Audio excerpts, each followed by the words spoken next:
Hey gang, Steve from Dunbar Photographic. Red dot sights for subject acquisition, tracking using super telephoto lenses. I'm going to show you what I picked up here. Stay tuned.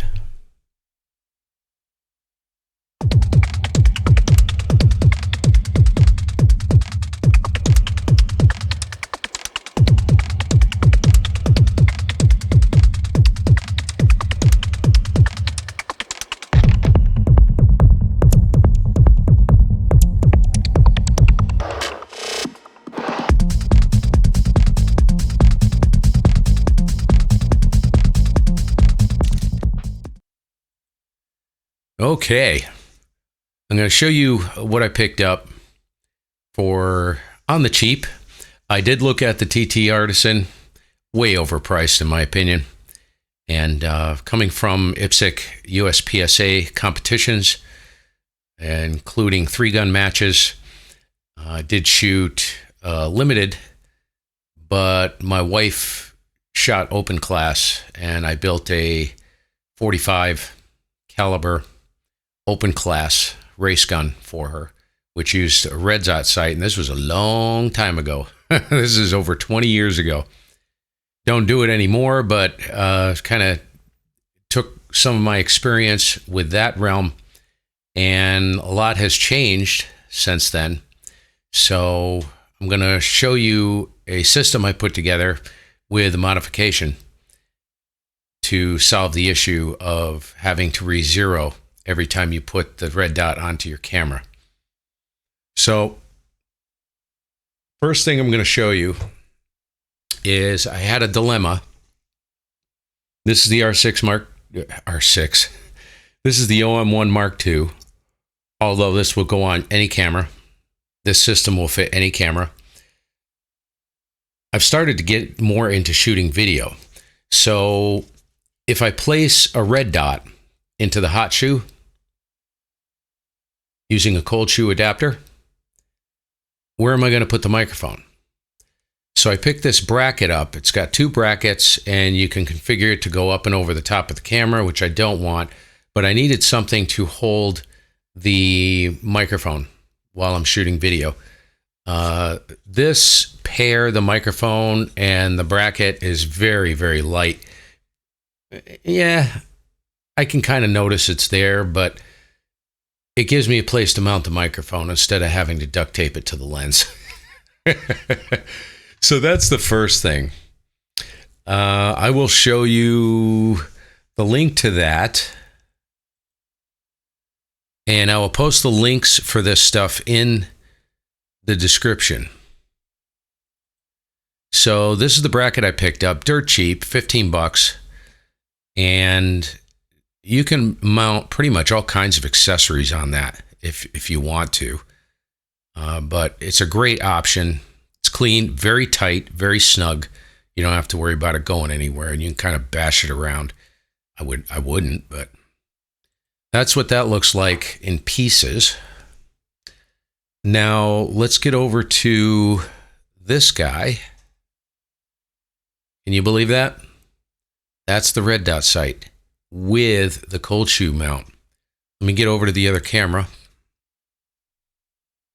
So this is the red dot sight. Show you the box and the case it comes with. This is made out of aluminum. It's fairly light, pretty light. And what I did was, so this right here is the cold shoe mount, and that slides into the hot shoe. Now what I did was, because all of these cold shoe mounts, including the TT Artisan, is loose. It's loose fitting in the hot shoe.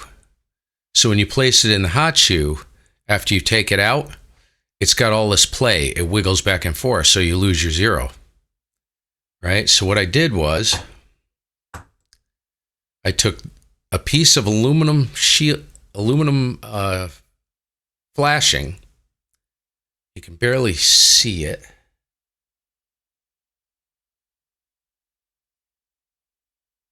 That's it right there. And I bent it in a vise using a hammer. So it's very sharp, has a very sharp angle. And this glues onto one edge of this cold shoe adapter. And then what I did was I took the Dremel tool and I just put it on it just to grind down a little bit of this surface area, so it goes in with a modest friction fit into the hot shoe of the camera, and it prevents it from moving back and forth. It does not move. So you can take it on and off, and I tested it, and it re-zeros every time. So all you have to do is zero it once, done, just like you would a gun if you're putting it on a gun. So this is basically, this mount right here is a Picatinny rail. Now this red dot is made for, well, you can use it on anything really, but it's designed to be used on a handgun. So it's very, very small. So I'll just put it on here.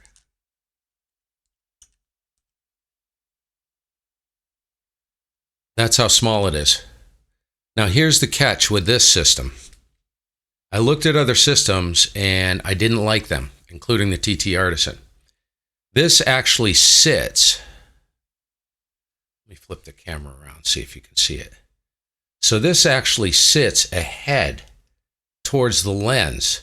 So when you put your eye up to the viewfinder, your forehead doesn't bash into the back of it. See that? And this is waterproof.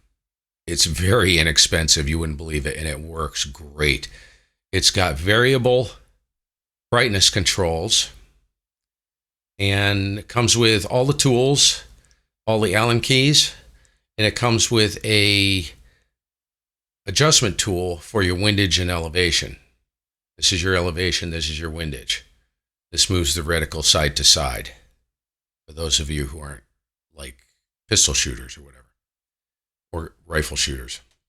So it is waterproof. I don't know if I mentioned that. Very durable. The entire thing is made out of aluminum, where the TT Artisan is plastic. That, in my opinion, is a piece of crap. It's a piece of junk. I want something that is as robust as the camera I'm putting it on. And yeah, this is it. Let me turn the dot on. And I don't see if I can align it.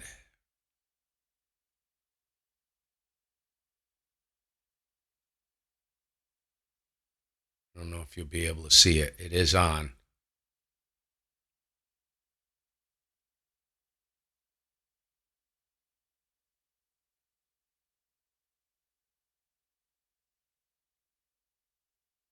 It is on, but it's very difficult to align. So to turn it off, you just hold one of the brightness buttons down for about 4 seconds, and it will go off. So that's it for that. So that system basically allows you to mount the red dot in the hot shoe, and then mount your microphone. And of course, you can mount other things if you need them, like flash triggers or any, I don't know, whatever you may want to throw on there. Of course, keep in mind, for everything that you throw onto the mount to the camera makes the camera heavier, which kind of defeats the purpose of the OM system. But this also, by the way, this has a adjustable base plate right here. So you can slide this in and out like this. So what I do is, when I put the cord in for the microphone, I slide this bracket in so it basically protects that jack. So if I bump it or bash it or anything, nothing will happen to that jack. This is also useful if you use like the HDMI port or something like that. You can use this as a protector. So I just wrap the cable around here and it can't go anywhere. And it won't snag on anything either. So that's it for that. It also comes with a really nice case. This is the case it comes in. Comes with an additional adapter plate for a different type of system. And instructions, which are okay. And so this is the box that the rail comes in, the adapter for the hot shoe. And let me get over to the other screen. So this is the rail. It's about 20 bucks, very well made, incredibly well made. And I will post the links in the description. This is 40 bucks. So that is not bad. 40 bucks for that thing.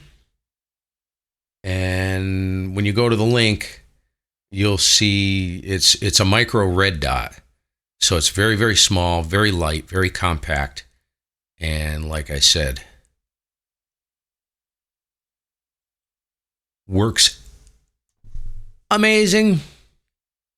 I've tested it only on stationary subjects, and I haven't tested it on birds in flight yet. The weather has been so horrid, I can't get up to an area where I can try it. I suppose I can try it on the property, but it's a little bit difficult to do because they're all flappy birds, and they're not necessarily moving linear. They're like going all over the place in a very small area. So not very practical, but I've tested it out to about 100, 150 feet with a bird in a tree, like a robin. And I put the dot on it, take the picture, boom. That's where it is. Let me just address something. If you're shooting in clear sky, this is where I can see it being an issue, a non-issue. If your subject is isolated and it's in a clear background, this camera should pick that up no problem and get autofocus and track it instantly. However, this is valuable if you're trying to find a bird using, let's say, the 150 to 600 Mzuiko, because the field of view is so narrow, even trying to find it in the trees, I found it is a little rough. And this red dot helps with that big time. The issue is that if for some reason you're shooting into a tight cluster of branches or leaves or something like that and trying to punch through and get the subject, it may not get focus and you may not know it. So in that case, what you may want to do is take your eye out of it quick, hold it steady, take your eye out of it quick, and go to the viewfinder. Once you acquire it, you're golden. That's for stationary subjects. I've tried that. Works awesome. All right, I think that's it. Anyways, we'll catch you guys later, and I hope this information was helpful. Leave a comment in there if you found these devices useful or not. I already have, and I haven't even shot birds in flight yet, so I can't wait to try it with that.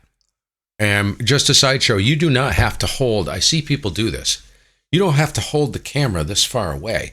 You can bring it up like this and literally track the bird.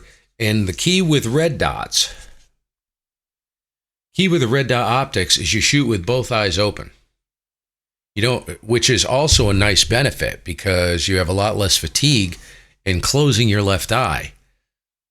Like I said, as long as that bird's in the clear and you've got a good camera system, it should pick that bird up the minute you hit that button, the microsecond you hit that button and start tracking it. So field of view on these is just like the human eye. It's enormous. Whereas the field of view on a 1200 millimeter lens is like, you don't have much room for error. Anybody who's tried it, like myself, knows. So that's it. Subscribe if you want to. If you like, there's a lot of content coming, a whole ton of stuff. I'm just so backlogged because I enjoy shooting more than I enjoy doing this. Anyways, we'll catch y'all later. Have a great day and happy shooting. Let me know what you think down in the comments. See ya.